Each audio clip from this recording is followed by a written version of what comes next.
Do you think میم کہ ہماری جو نوجوان نسل ہے they are not really into Islam, to be honest, دیکھا گیا ہے یہ، مطلب میری آبزرویشن ہے. Do you think Islam has become unattractive for them? یہ کہنا ویسے غلط ہے کہ Islam has become, I think کہ بہتر سوال یہ ہوگا کہ do you think they think Islam is unattractive, that's why they don't want to adapt Islamic teachings, یا ان کے کچھ ایسی اگزامپلز ان کے سامنے ہیں ریلیجس لوگوں کی جنہوں نے شاید بڑی سختی کی ہو تو وہ ڈرتے ہیں وغیرہ وغیرہ. اس میں آپ کی کیا آبزرویشن؟ جی اس میں بالکل آپ نے یہ سوال بالکل صحیح مناسب کیا ہے، اور لیکن یہ ایک تلخ حقیقت جس کو کہہ سکتے ہیں ہے. فرض کریں کہ میں کچھ ایگزامپلس فرض کریں کہ intermingling of the sexes, right, music, جی، ڈانس پارٹیز، اور having fun and chilling in whatever ways youth are involved these days. بے پردگی، جی، یہ سب چیزیں بڑی خوشنما خوبصورت نظر آتی ہیں. ہم ہنستے ہیں کہ خوب خوبصورت لڑکی ہو تو ہم اس کو دیکھ کے ہمیں اچھا لگتا ہے. جی، تو لڑکوں کو کیوں نہیں اچھا لگتا؟ Sorry to be very frank, but the thing is this is a fact. تو چیلنج کرتا ہے نا شیطان قرآن میں کتنی کہ میں ایمان والوں کو خوشنما بنا کے دکھاؤں گا، جنت مزین، کتنی الفاظ بدل. اور جو حدیث ہے اس کا مفہوم ہے کہ جو جنت ہے وہ مشکلات اور آزمائشوں سے گھیر دی گئی ہے، اور جو دوزخ ہے وہ جو ہے یہ خوبصورتیاں اور یہ دل فریبیاں اور جو چیزیں ہمیں اچھی لگتی ہیں. اچھا، آن دا ادر ہینڈ ٹھیک ہے یہ بات ہو گئی، دس از اے ورلڈلی، لیکن وہ بھی ایک بات ہے کہ خوش نصیب ہے وہ شخص جس کو اللہ تعالیٰ نے چن لیا. مطلب یہ کہ اس کو وہ بہت خوش نصیب ہے جو ایک شروع میں حدیث کی کتابوں میں بات آتی ہے، اللہ تعالیٰ جن کے ساتھ بھلائی کا ارادہ کرتے اس کو دین کی سمجھ دے دیتے. ٹھیک ہے، اللہ تعالیٰ ان کو چن لیتے ہیں نا، تو یہ اللہ کی عطا اور اللہ کا فضل ہے. تو اگر ایک اور بھی ہمیں جو رہنمائی ملتی ہے کہ جس نے ایک دفعہ ایمان کا جو ہے نا وہ مزہ لے لیا، ایمان کی جو حلاوت، اس کی مٹھاس، اس کی چاشنی وہ پا لی، تو اس کے لیے تو اسی میں سکون آ راحت ہے. سبحان اللہ. دیکھیں نا، لوگ کہتے ہیں کہ ہم یہ کیسے مطلب اپنے آپ کو لیڈیز جیسے کہ حجاب اور ستر و حجاب اور یہ سب جو اللہ تعالیٰ نے چیزیں بتائی ہیں ہمارے فائدے کے لیے بتائی ہیں، تو ہم کو گرمی لگتی ہے. تو میں یہ سالوں سے جملہ سن رہی ہوں، کبھی کبھی جیسے ہارش نہیں، نارمل طریقے سے بھی لوگ کہتے ہیں، تو میں تو ہنس کے صرف یہ کہتی ہوں کہ مجھے دوزخ سے اللہ تعالیٰ بچا کے رکھے، ہمیں اللہ تعالیٰ اس آگ سے، اس کی گرمی سے بچا کے رکھے.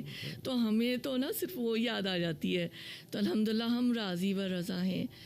اچھا، تو وہی میں نے کرکس میں آپ کو بتایا کہ جب ایمان دلوں میں آ جاتا ہے، I think I am repeating my self, لیکن آئی تھنک یہی بیج ہے جو جب پڑ جائے نا تو پھر جو ہے نا وہ بہت اچھا درج جو ہے وہ تناور بن جاتا ہے. اور اس کے بعد آپ کو انہی چیزوں میں راحت، اللہ کے ذکر میں، نیک صحبتوں میں، برائیوں سے رکنے میں، نیکیوں کے کاموں میں، جو ہے آپ کی اگر فرض کریں ایک ہمارے پاس جنید جمشید بھی مثال ہے، یوسف اسلام، رائٹ، کیٹ اسٹیونز، جی کیٹ اسٹیونز، یوسف اسلام، مطلب ایسی اور بھی بہت ساری مثالیں آ جاتی ہیں. تو آپ دیکھیں وہ راحت میں ہیں، وہ ان کی زندگیاں استقامت پہ گزری ہیں، اور ایک دفعہ انہوں نے ایمان کی حلاوت پا لی. تو میرے خیال میں یہ اللہ سے دعا بھی کریں، چاہت بھی کریں، اور ایفرٹ بنانا پڑے گا. زبردست. کاش کہ ہم اس کو ایک، میں یہی بات کرتی ہوں کہ جیسے بات صلہ رحمی کی قرآن میں آتی ہے نا کہ صلہ رحمی یعنی آپ زمین میں فساد نہ کریں، اور اس طرح سے ڈفرینٹ طریقوں سے آتا ہے. قرابت داری کو نہ کاٹو، اس سے ہمارے پاس احادیث میں کتنی بات جگہ ہے کہ 9 باتوں کا حکم، اور اس میں سے یہ جو تم سے کٹے اس سے جڑو، موسٹ ڈیفیکلٹ. تو میں یہی ذکر کرتی ہوں، اللہ تعالیٰ مجھے عمل کی توفیق دے کہ یہ ہمارے پاس ملٹیپل چوائس کوشچنس نہیں ہیں, یہ ایم سی کیو نہیں ہے کہ یہ نہیں ہے یہ کر لیا. This is not an you know option اور choice for you, this is a compulsory question. You will be accountable for this, آپ سے پوچھا جائے گا. تو اس میں چوائس نہیں ہے. کہ ہماری آنٹی قرآن پڑھاتی تھی میرے بہن بھائیوں کو, چھوٹوں کو, تو ایک ٹینڈر کا اشتہار آتا ہے اور اس میں لکھا ہوتا ہے جہاں اور جیسے کی بنیاد پر.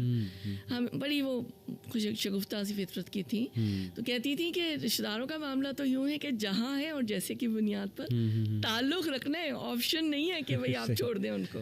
اللہ تعالیٰ ہمیں قرابت داریوں کو جوڑنے والا بنائے. اٹس ویری امپورٹنٹ میم کہ نا ہمیں ایک کوئی ایسی چیز مل جائے جس میں ہم ورکنگ کریں اور صحیح ڈائریکشن پا جائیں. جیسے میں جب ظاہر دین میں نہیں تھا, میرے ذہن میں بہت آتا تھا کہ یار مجھے کوئی وہ ایک چیز بتا دے جس میں ورکنگ کرنا شروع کر دوں اور میں ریلیکس ہو جاؤں, اور الحمدللہ اس کے ریزلٹس بہت مثبت آئیں. تو یہ جو بار بار آپ نے بات کی نا ایمان کی, I think this is that one کی کانسیپٹ جو آج کی نوجوان نسل صرف اگر اسی کو پکڑ لینا, ایمان کی تعریف کیا ہے, ایمان کیا ہوتا ہے, ایمان کیسے بلڈ کرتے ہیں, ایمان کو کیسے بچاتے ہیں, وہ کون سے اعمال ہیں جو ایمان کو بڑھانے والے ہیں, وہ کون سے اعمال ہیں جو ایمان کو خراب کر دیتے ہیں, وغیرہ وغیرہ. تو آئی تھنک کہ this will be a game changer for them as you mention, الحمدللہ. اور پھر آپ نے جو یہ اتنی امپورٹنٹ بات کی کہ شیطان مزین کرتا ہے اعمال کو, اور this is one of the main reasons کہ we slip again and again and again, کیونکہ وہ مزین ہو کے ہمارے سامنے آ رہے ہیں اور ہم ڈیسیو ہو رہے ہیں. تو آئی تھنک دین اگین وہاں کی ڈسیپشن سے بھی انسان تبھی بچے گا جب اس کا ایمان کچھ جو ہے وہ بلڈ ہوا ہوا ہے. آئی تھنک اللہ اسے بصیرت دے دیں گے یہ دیکھنے کی, آئیڈینٹیفائی کرنے کی کہ یہ سب فیک ہے, آرٹیفیشل ہے اور اس کا نقصان ہے. اگر کرے انسان تو کچھ بھی پا سکتا ہے, اور جیسے اللہ نے کہا نا وَأَن لَيْسَ لِلْإِنسَانِ إِلَّا مَا سَعَىٰ, انسان کو وہی ملے گا جس کی اوبیسلی وہ ایفرٹ کرے گا. اب یوتھ ظاہر ہے کہ اگر انڈین آئیڈل دیکھیں گے تو سنگنگ کا شوق پیدا ہوگا نا, یا موویز ڈراماز دیکھیں گے تو ایکٹر بننے کا یا ماڈل بننے کا شوق ہوگا. سملرلی اگر وہ اپنے شوق تھوڑے چینج کر لیں, اپنی اٹیچمنٹس تھوڑی چینج کر لیں, انڈین آئیڈل کو ریپلیس کر لیں قرآن سے یا لیکچرز سے, انسپریشنل موٹیویشنل جو اسلامک ٹاکس ہیں ان سے, پوڈ کاسٹ سنیں, نالج حاصل کریں, ایسی سیریز دیکھیں. کافی آج کل ماشاءاللہ مسلمانوں نے ایسی سیریز بنائی ہیں جو ایٹ لیسٹ چلیں, وہ پرفیکشن کے لیول پہ تو نہیں ہے لیکن یہ کہ ایٹ لیسٹ ایک آلٹرنیٹیو ہے. جو آج کل گن دکھایا جا رہا ہے اس کے ایک آلٹرنیٹیو ہے, اس سے کنیکٹ ہوں. تو آئی تھنک کہ this will work for them. جیسے آپ نے بھی کہا کہ یہ چھوٹی چھوٹی چیزیں ہی ہوتی ہیں, اپنی پرائرٹیز چینج کرنا, اپنے شوق چینج کرنا, اور اس سے بہت فرق آتا ہے. اور اللہ تعالیٰ کی ذات جو ہے وہ اللہ کا نظام ہے کہ اللہ انسان کو دیں گے, جب وہ ایفرٹ کرے گا اللہ تعالیٰ ضرور دیں گے, ایسا نہیں ہو سکتا اللہ سبحانہ و تعالیٰ جو ہے وہ انسان کو نہ دیں.